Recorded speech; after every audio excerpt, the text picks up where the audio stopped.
आज सुनते हैं शनिवार व्रत कथा। तो एक बार बोलिए प्रेम से शनि देवता की जय। एक समय की बात है, सभी नवग्रह सूर्य, चंद्र, मंगल, बुध, बृहस्पति, शुक्र, शनि, राहु और केतु में विवाद छिड़ गया। विवाद का कारण था कि इनमें से सबसे बड़ा कौन है। कोई निर्णय न होने पर सभी देवराज इंद्र के पास निर्णय कराने पहुँचे। इंद्र किसी एक पक्ष नहीं ले सकते थे, इसीलिए उन्होंने निर्णय देने में अपनी असमर्थता जताई। परंतु उन्होंने उन सबको पृथ्वी पर राजा विक्रमादित्य के पास जाने की सलाह दी, क्योंकि राजा विक्रमादित्य अति न्यायप्रिय थे। इंद्र ने कहा कि वे ही इसका निर्णय कर सकते हैं। इंद्र की सलाह से सभी ग्रह एक साथ राजा विक्रमादित्य के पास पहुँचे और अपने आने का कारण बताया। राजा इस समस्या से अति चिंतित हो उठे, क्योंकि वे जानते थे कि अगर उन्होंने किसी एक को बड़ा बता दिया तो बाकी ग्रह कुपित हो उठेंगे। तब राजा को एक उपाय सूझा। उन्होंने स्वर्ण, रजत, कांस्य, पीतल, शीशा, रंगा, जाष्टा, अभर्ग और लोहे से 9 सिंहासन बनाए और उन्हें इसी क्रम से रख दिया। राजा विक्रमादित्य ने उन सब से निवेदन किया कि आप सभी अपने सिंहासन पर स्थान ग्रहण करें। जो भी अंतिम सिंहासन पर बैठेगा वही सबसे छोटा होगा।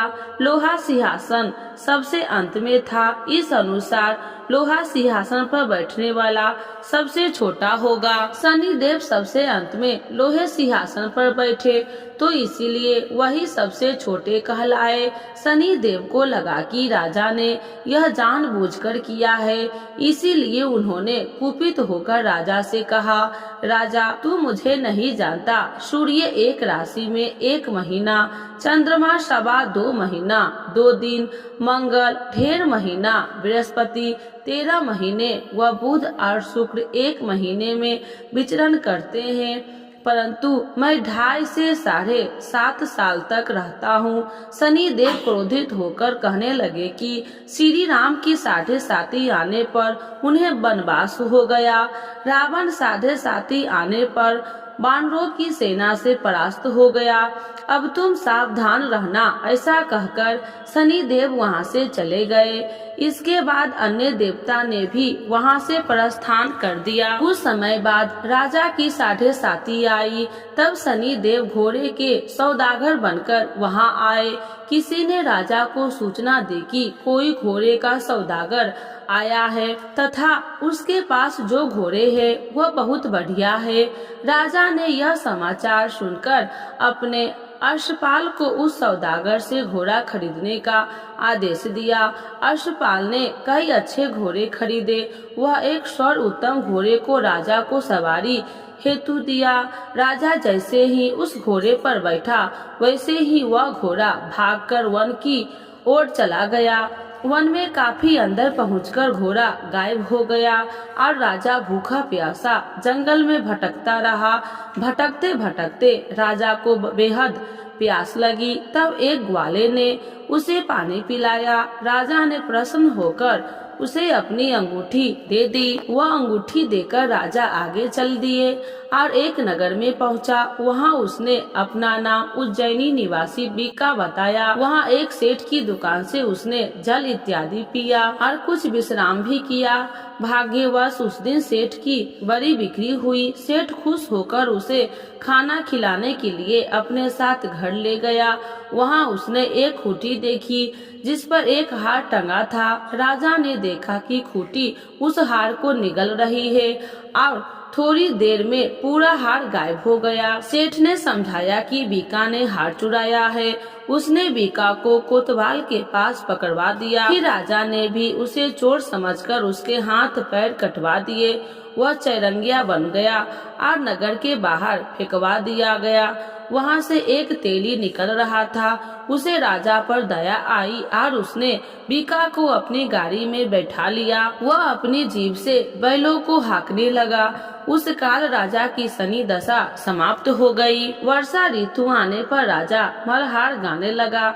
तब वह जिस नगर में था वहाँ की राजकुमारी मन भावनी को वह इतना भाया कि उसने मन ही मन प्रण कर लिया कि वह उस राग गाने वाले से ही विवाह करेगी। उसने दासी को राग गाने वाले को ढूंढने के लिए भेजा। दासी ने बताया कि वह एक चौरंगिया है, परंतु राजकुमारी न मानी। अगले ही दिन से राजकुमारी अनशन पर बैठ गई। विवाह करेगी तो उसी से। उसे सबने बहुत समझाया, फिर भी जब वह न मानी तो राजकुमारी के पिता ने उस तेली को बुलाया भेजा और विवाह की तैयारी करने को कहा। फिर उसका विवाह राजकुमारी से हो गया। एक दिन सोते हुए स्वप्न में शनि देव ने राजा विक्रमादित्य से कहा, राजन, देखा तूने मुझे छोटा बताकर कितना दुख झेला है। अब राजा ने उससे क्षमा मांगी और प्रार्थना की, हे शनिदेव, जैसा दुख मुझे दिया है किसी और को न दे। शनिदेव मान गए कि और कहा, जो मेरी कथा और व्रत करेगा उसे कोई दुख न होगा, तथा जो नित्य मेरा ध्यान करेगा और चींटियों को आटा डालेगा उसके सारे मनोरथ पूर्ण होंगे। साथ ही शनि देव ने राजा को उसके हाथ पैर वापस दे दिए। प्रातः आंख खुलने पर राजकुमारी ने जब राजा को देखा तो वह आश्चर्यचकित रह गई।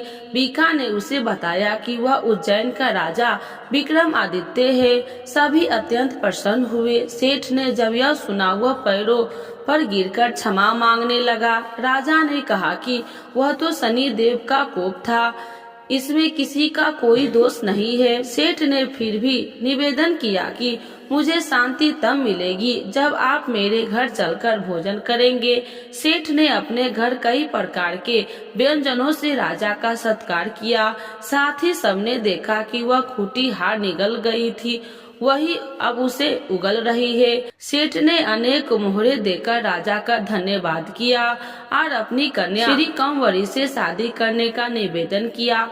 राजा ने हर्ष स्वीकार कर लिया। कुछ समय पश्चात राजा अपनी दोनों रानियों मन भावनी और श्री कंवरी को उज्जैन नगरी के लिए निकल पड़े। वहाँ नगर वासियों ने सीमा पर ही उनका स्वागत किया। सारे नगर में दीपमाला हुई, सबने खुशी मनाई। राजा ने घोषणा किया कि मैंने शनि देव को सबसे छोटा बताया था, जबकि असल में वही सर्वोपरि है। तब से सारे राज्य में शनि देव की पूजा और कथा नियमित रूप से होने लगी। सारी प्रजा ने बहुत समय खुशी और आनंद के साथ बिताया। जो कोई शनि देव की इस कथा को सुनता या पढ़ता है उसके सारे दुख दूर हो जाते हैं। तो एक बार बोलिए शनि देवता की जय, शनि महाराज की जय। आरती श्री शनि देव की जय। जय श्री शनि देव भक्तन हितकारी, सूरज के पुत्र प्रभु छाया महतारी। जय जय श्री शनि देव भक्तन हितकारी, सूरज के पुत्र प्रभु छाया महतारी। श्याम अंग्र बक्ट दृष्टि चतुर्भुजाधारी, श्याम अंग्र बक्ट दृष्टि चतुर्भुजाधारी। नीलांबर धार नाथ गज की असवारी, नीलांबर धार नाथ गज की असवारी। जय जय श्री शनि देव भक्तन हितकारी, सूरज के पुत्र प्रभु छाया महतारी। कीट मुकुट शीस सहर दीपत है लीलारी, कीट मुकुट शीस सहर दीपत है लीलारी। मुक्तन की माल गले शोभित बलिहारी, मुक्तन की माल गले शोभित बलिहारी। जय जय श्री शनि देव भक्तन हितकारी, सूरज के पुत्र प्रभु छाया महतारी। मोदक आर मिष्ठान चढ़े चढ़ती पान सुपारी, मोदक और मिष्ठान चढ़े, चढ़ती पान सुपारी, लोहा तिल तेल उड़द महसी है अति प्यारी, लोहा तिल तेल उड़द महसी है अति प्यारी। जय जय श्री शनि देव भक्तन हितकारी, सूरज के पुत्र प्रभु छाया महतारी, देव धनुज ऋषि मुनि सुमरत नर नारी, देव धनुज ऋषि मुनि सुमरत नर नारी। विश्वनाथ धरत ध्यान हमें शरण तुम्हारी, विश्वनाथ धरत ध्यान हमें शरण तुम्हारी। जय जय श्री शनि देव भक्तन हितकारी, सूरज के पुत्र प्रभु छाया महतारी। तो एक बार बोलिए प्रेम से शनि भगवान की जय।